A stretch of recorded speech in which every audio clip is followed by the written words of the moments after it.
Hi everyone, my name is Will. Thank you for tuning into my channel, Your Spiritual Will. Today we're going to be talking about Reiki. Now, I just want to disclose that I am a Usui Reiki 2 practitioner, and if you are interested in having a Reiki session after this video, you can check me out on my Etsy store, Conscious Crystal Life, all one word, and look under Reiki Sessions to book a session with me. Today we're going to be talking about Reiki. So all about Reiki. We're going to be talking about the history of Reiki. We're going to be talking about what Reiki is, how it's practiced, as well as what you can expect from a Reiki session. So first, let's talk about the history of Reiki. The practice of Reiki, which is energy healing, has been around for thousands of years. However, it was Mikao Usui from Japan that actually helped bring it to the forefront. Mikao Usui grew up in a small village in Japan, and he was trained as a samurai, which is an ancient Japanese form of martial arts. Later in life, he became interested in universal life force energy, also known as chi or prana, and is now referred to as source energy.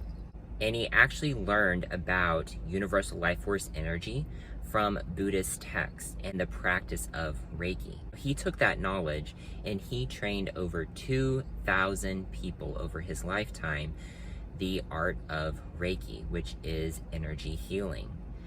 And out of those over 2,000 students, he had 15 to 17. It's kind of hard to know because records weren't really kept in the traditional way that we keep records now. But he trained 15 to 17 to be Reiki Master, which is the level in which you not only practice Reiki, but then you can train others to practice Reiki.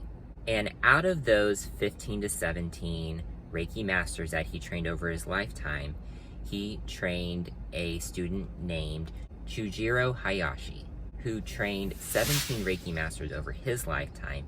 And out of those 17 Reiki Masters is the woman known as Oeo Hiromi Takada.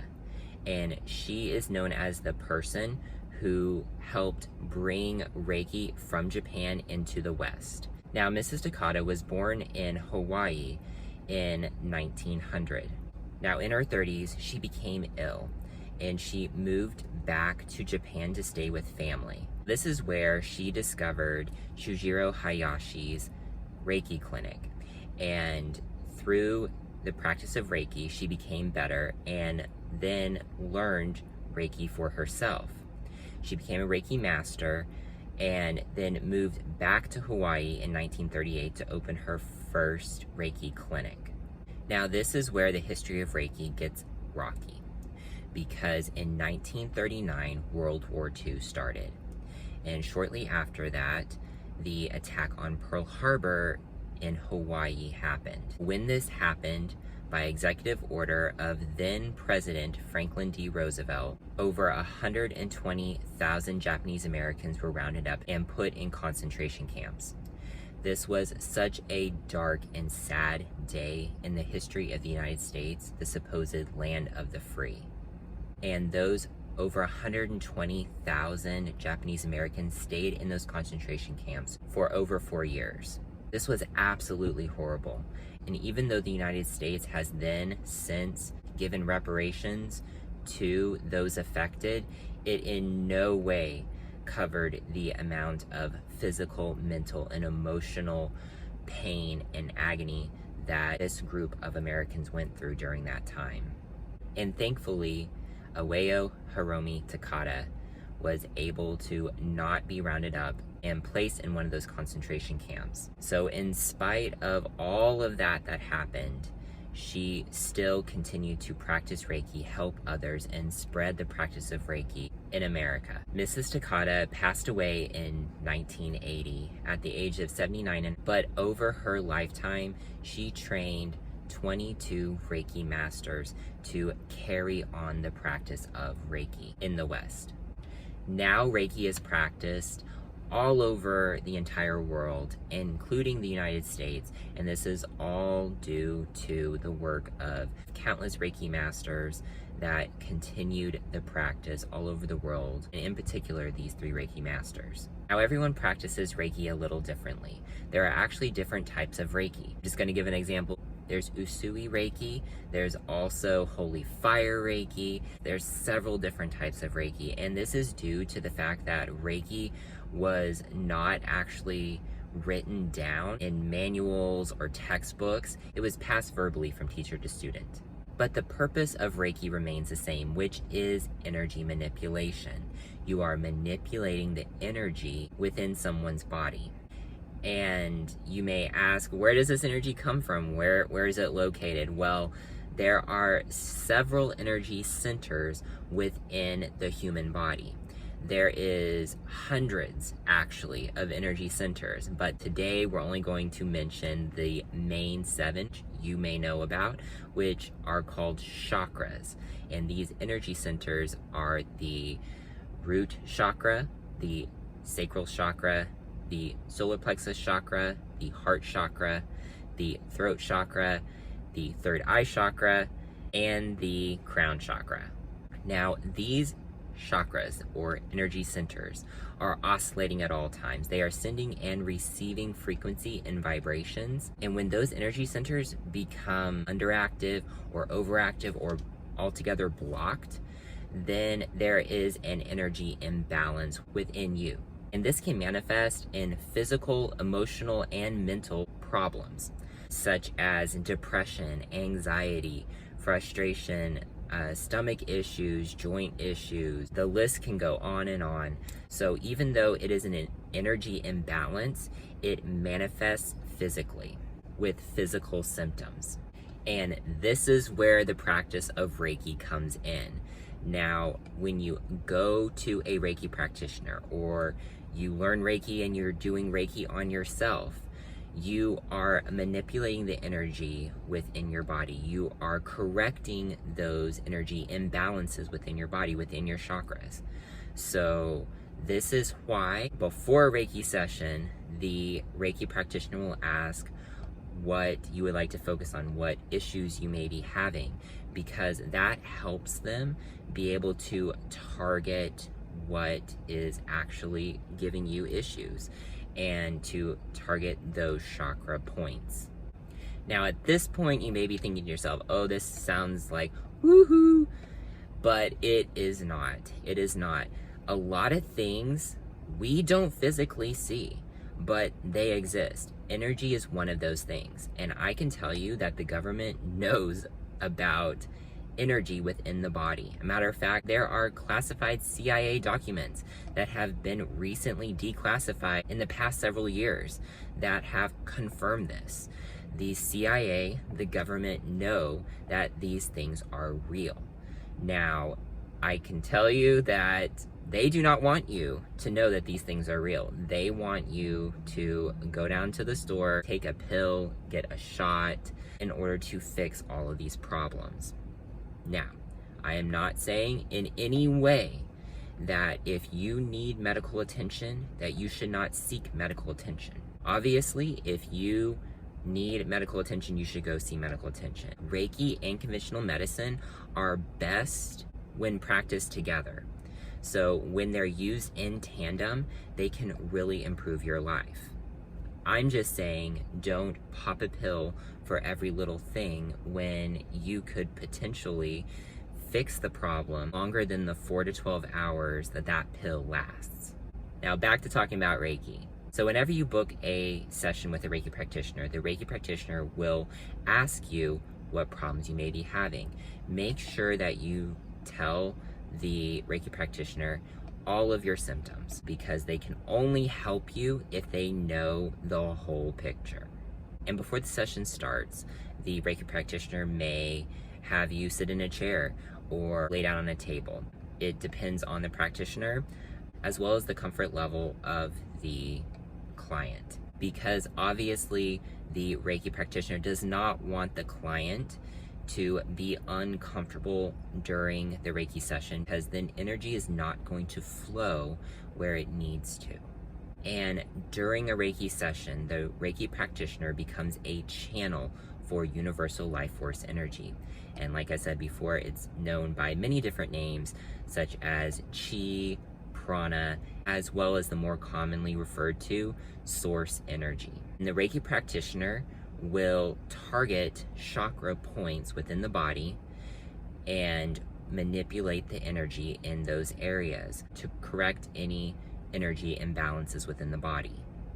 Now, a session may last anywhere from 15 minutes to over an hour. It totally depends on the Reiki practitioner as well as the client and the client's issues they may be having.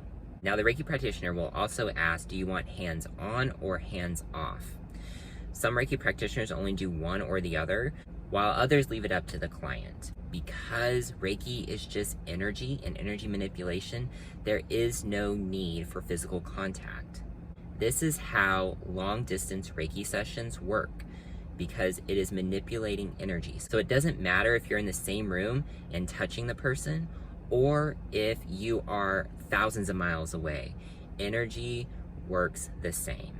And once the Reiki practitioner has this information, the session will start. Now, some Reiki practitioners like to use sound therapy or aromatherapy, and this is totally up to the Reiki practitioner as well as the client. So if you go to a Reiki session and you have allergies, make sure to let the Reiki practitioner know so they don't use any aromatherapy that you cannot handle. During the Reiki session, the client may experience several different sensations. Now, one of them may be actual physical contact. Now, if you are having a hands-off Reiki session, you may feel like someone is actually touching you, but if you peek your eye open, you will see that the Reiki practitioner is not actually touching you. That is actually the energy that you are feeling. Some clients may feel a tingling sensation.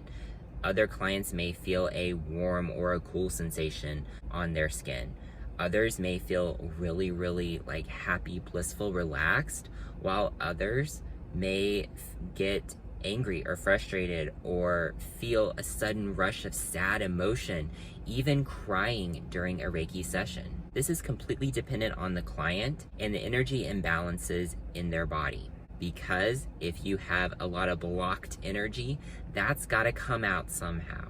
And so this is why a Reiki session is also very clearing, very cleansing to the body. So if you have a lot of sadness, anger, or frustration, you may during a Reiki session cry because it's releasing energy. So this way your body can heal. Client may also experience flashes of images or colors, even though their eyes are closed. The client may also have sudden downloads and things just come to their mind. Those realizations that then help them after the Reiki session ends. Now, after a Reiki session, there are 3 things that you need to really make sure that you do.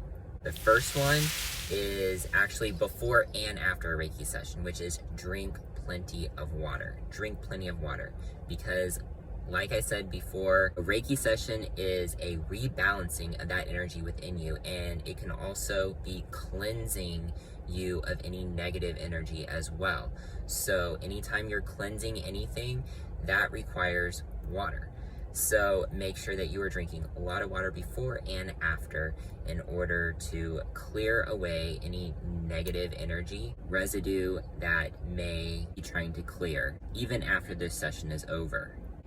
Eat healthy, because we in these human vessels, we require sustenance in order to survive. We require food. However, if that food that you are consuming is not good for you, is junk food, is unhealthy, that is going to reflect in your natural health. So the healthier you eat, the healthier you'll be. That doesn't mean we can't splurge from time to time, but we need to be mindful of what we are actually consuming, especially in this society where we have a drive-through at practically every corner. It's a menu that is full of unhealthy choices. We can always make a healthy choice. And my last piece of advice, which is anytime you are feeling a little off, you need to book a Reiki session, because that feeling of being a little off is not going to go away. It's actually signaling that you have an energy imbalance somewhere within your chakra system. So that won't go away. It needs to be corrected. But make sure that you book a session with your Reiki practitioner so you can get that imbalance rebalanced. I know this was a quick video. I know I probably didn't cover every single thing, but when I first recorded this video, it was over an hour. So I wanted to make sure that I hit the high points this time, but did not make it a novel. If you have any questions about the practice of Reiki or like some clarity on a point that I covered, please leave it in the comments below and I will definitely reply to your comment. Let me know what you've experienced with Reiki. What has Reiki done in your life? Also, let me know, what videos you want to see in the future. So thank you guys so much for watching this video. I hope that it was helpful. Again, if you have any questions about anything, leave them in the comments below. I will respond to your comment. And make sure to like and subscribe and hit that notification bell so this way you get updates every time I make a video. And if you're interested in booking a Reiki session yourself, then visit my Etsy store, Conscious Crystal Life, and look under the category Reiki Sessions. And while you're there checking out my Reiki sessions, check out my crystal jewelry that I make. And I'm usually running a sale, so just keep an eye on the different items and the different services that I offer, because at some point they will be on sale. Don't forget to check out my Instagram at WillHicks222 and on Facebook at Conscious Reiki Healing. I hope you guys have a wonderful day. Thank you so much for watching and subscribing, and I will catch you later. Hope you guys have a wonderful day. Much light and love to all of you.